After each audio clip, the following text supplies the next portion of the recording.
what a song can do.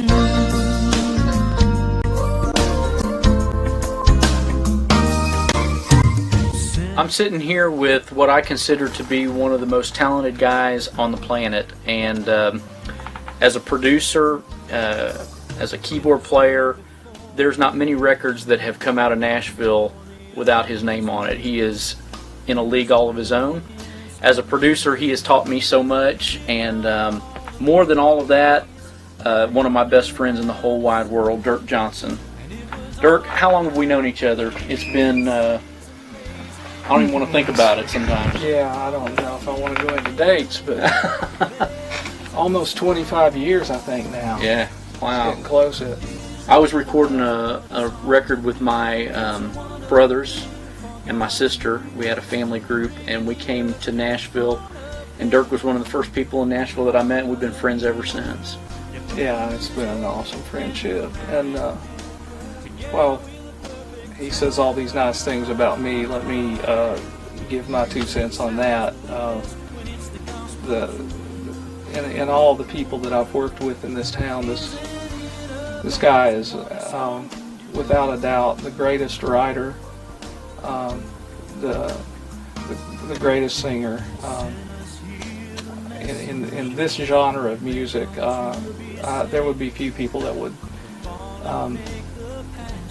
would ever disagree with saying that he is among the top 2, 3 songwriters in gospel music and that genre of music of all time.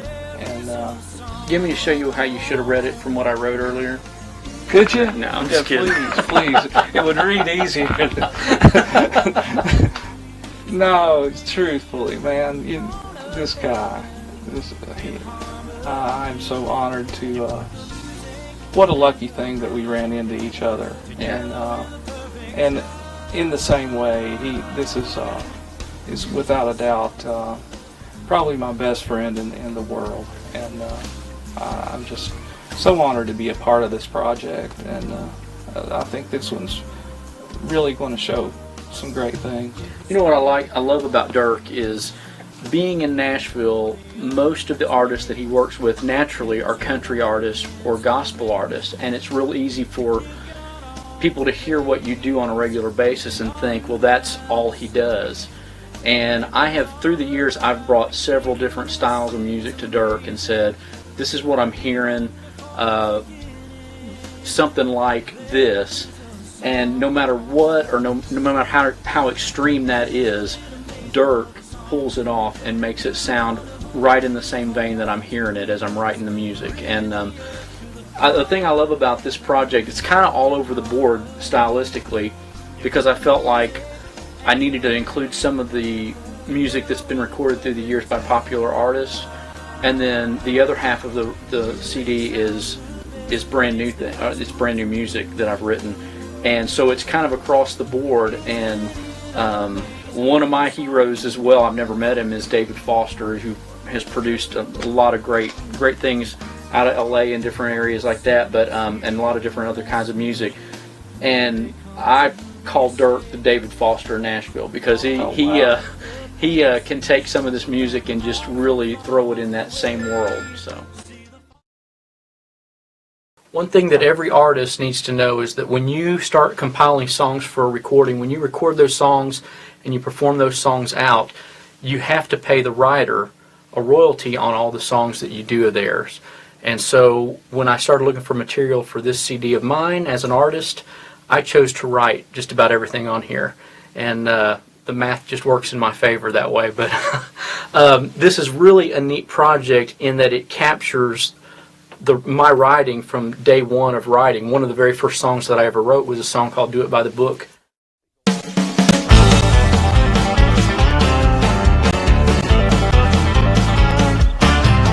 I hear people talking about the world today, the mess that it's in and how it got this way. But I have a book that tells beginning to end how it all got started with one little sin. You see, in the beginning was Adam and Eve. So you've got an extreme quartet sound with Do It By the Book. You've got an extreme bluegrass sound with Jeff and Sherry Easter. And about half of the songs on the project are songs that I've written for other artists. And so the styles vary a little bit. And then the other half of the CD is more recent material that I've written. And it kind of takes on a more direct approach stylistically of what I'm wanting to do. One of the songs that I really hesitated on putting on the CD is a song that I wrote about my dad called Thank You, Dad. He was born in 1932, where the coal was black and the grass was blue. That Kentucky home still standing there today. The way they grew up was hard to believe. They were lucky to have shoes on their feet. The only thing they did harder than work was pray. I lost my dad in 2005, and leading up to and through about a 1 or 2 year long illness, I got up to Ohio as much as I could and spent a lot of time with Mom and Dad and kind of asking them about their story. You know, a lot of kids never ask their parents how they met, you know, the times, the dates, and the whole timeline of their life. And I did that, and I just wanted to kind of capture their life and their journey. And great Christian folks. And our mom and dad, my dad was one of the godliest men you'll ever meet. And this song I had to really, really dig down deep and write very accurately, because I didn't want any one line in it to not be absolutely true. And so it was one of the hardest songs I ever wrote, but one of my most favorite songs. And I hesitated on doing this because it's such a personal song that I didn't know if anybody would really want to hear it outside of my mom and dad and my immediate family. And already it's gotten a great response. So that's one of my favorite songs.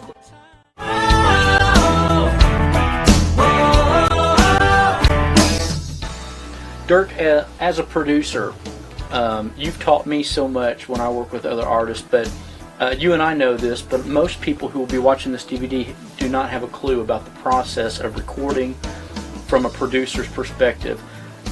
Tell everybody where you come into the picture on a project and how everything gets to be the final product that they listen to.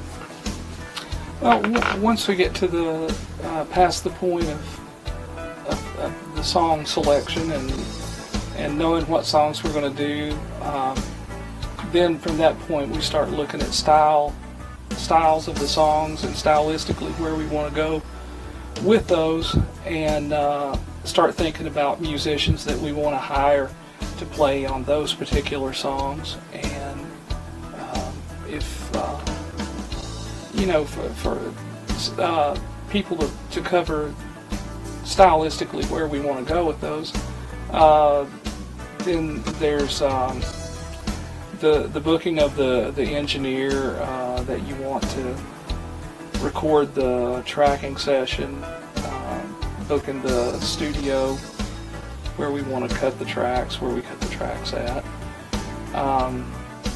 and that's kind of where we go from that point. And it's for most people that most people outside of the artist never see that process, and it is really a magical thing to watch these guys, because in Nashville there's what they call the Nashville number system, which is basically charting out the chords in a language that all the musicians understand. And by the time Dirk gets finished writing out a chord chart, it looks like a very complicated mathematical equation, but somehow all these musicians get it.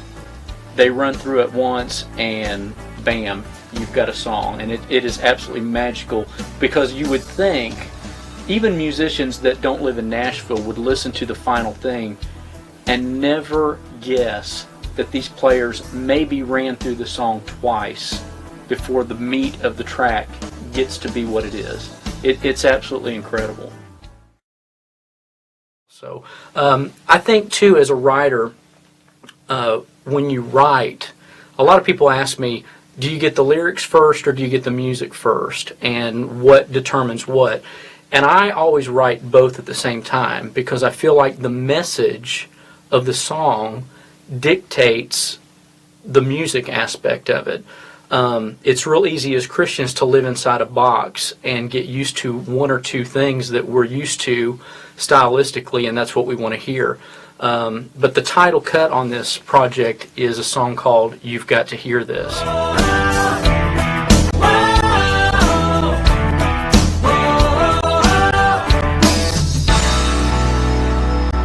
I was talking to a friend of mine I've known all my life. I'd never shared the gospel, I'd never mentioned Christ. He didn't go to church, said he didn't see the need. And the message of that song, it talks about a Christian who has a friend who has never been to church, never goes to church, and he's taking this opportunity to witness to his friend. And so for that friend of his who is totally unchurched, you kind of have to put yourself in their position and write it stylistically in a way, and musically in a way that they would hear it outside of the church. So that particular song is, it's a little out there stylistically, but I think it's a great approach for the message of the song, because those listeners who are unchurched will appreciate, and it goes kind of along with it's very similar to probably what they listen to on the radio stylistically, which is what opens them up to the message of the song. There's another song on this recording that I wrote with a friend of mine, Phil Cross, and the song is called I Know Who Is. Anything I've done, but there is only one. When you're calling someone great, consider I am not, but I know who is. And when we finished writing the song, I'll never forget, Phil put his pen down and we looked at each other, and Phil said, "This is what every singer wants to say to their crowd." It's real easy to look at the artist side of a person, their writing, their vocal ability, and kind of put them on a pedestal and think that they're special because of that talent. This song comes from that singer's perspective, saying, don't look at me, don't put me on a pedestal, because there's only one who's great. I'm not, but I know who is. And just all different styles on this project. Jeff and Sherry Easter did a song of mine called In His Will There Is a Way. We're doing that, and Jeff and Sherry's going to come in and sing it with me. We don't have to sit there hoping, 'cause when we knock that door will open. In His perfect will I know there is a way. Amazing, don't think of me. Well, that's the fun part of the creative part of recording with those players. You get guys, and number charts is it's just a way of writing down chords and a basic chord arrangement, but it doesn't tie the musicians down to the actual licks, and it leaves room for creativity for them to come up with still with what they do, and of course if as producers we don't like where they're going with it, we can ask them to do something different, but it's just a basic roadmap for them to follow. And Hey guys, it's David again. One other thing I wanted to show you, kind of about the recording process that everybody goes through when they come to Nashville, is when the music is laid down. I have a great band leader and co-producer, Mr. Dirk Johnson, who is absolutely incredible, one of the best piano players you'll ever hear. But they kind of speak their own language, and they do what they call the Nashville number system. And so when they get ready to play a chart or play a song, they do a chart, and this is their roadmap. It looks like a complicated calculus project, but this is what they go by, and somehow all of this turns into what you're about to listen to on this CD. It's absolutely amazing. A little interesting side note about the Nashville number system. If you remember Elvis Presley, his backup singers, the Jordanaires, sang all over Nashville doing backup sessions, and they had their own little codes for if they were going to ooh, what parts they were going to do, and that coding system became the Nashville number system. Very cool. Yeah, that's where the fun, the biggest part of the fun is, and that's where a lot of people are missing it now with the technology that we have. There's a lot of recording going on these days where people are putting down a drum track or maybe doing a drum machine track, and you're able to send it to across town to this guy over here that might put bass on it, and then from there he might send it over here to this guy. And you just don't capture the magic no. of all those guys being in one room working off of each other. It's absolutely amazing. No, the fun and the greatest tracks come when all those guys are in one room and we're able to sit there and hear what this guy plays and go, man, that's cool. Let me pull from that, and go here. Yeah. Hey guys, it's David. We're here at Hilltop Recording Studio in Nashville, Tennessee, recording my new solo project. Cannot wait for you to hear it. We're in the legendary Hilltop Studio, one of the oldest running studios in Nashville. And just a tidbit of information that I think is really cool about this place. They've always kept up with the technology of the latest, greatest gear, but I love this old Neve board. There's only like 2 or 3 places in Nashville that has a board like this. One interesting side note about this particular board, the movie Jurassic Park, the soundtrack was mixed on this board. Very cool. And no matter where I record in Nashville, it seems like no matter where I record, I always come back here because the finished product just sounds absolutely incredible. So can't wait for you to hear the new CD. That's the big fun. Yeah, and so then once the tracks are finished, typically we go to a phase of doing the vocals, because the singer or singers, depending on if it's a group or a soloist, have had a chance to listen to those songs now put down in a whole new way, and they rehearse with them and they come back, and then we start the process of recording vocals. Right. And at that point, that gives us a chance to move into a smaller, more kind of intimate room, kind of like this, or even smaller, and depending on how many vocals we're recording at one time. But doing a solo artist like yourself, we're able to work in a smaller room with just room for one mic and set that up and work in that kind of situation. And I think really the coolest thing about this particular project, and I may be jumping ahead here, but I think what's really going to be really cool about this is everybody knows the songs that David's written, and there's some new songs, there's some old songs that people had hits on, and these people are going to come in and actually sing with David on this project, on the songs that were hits by them. And I think that's just going to be a very cool thing to get to hear you. It's always, to me, it's the neatest thing to hear a song that you've heard on the radio and it's been a big hit by this person or that person. When you get to hear, there's a lot of truth said. Whoever said you've never really heard a song sang until you hear the writer sing it. Well, that would definitely be the case with David. There's some people I would disagree with that, but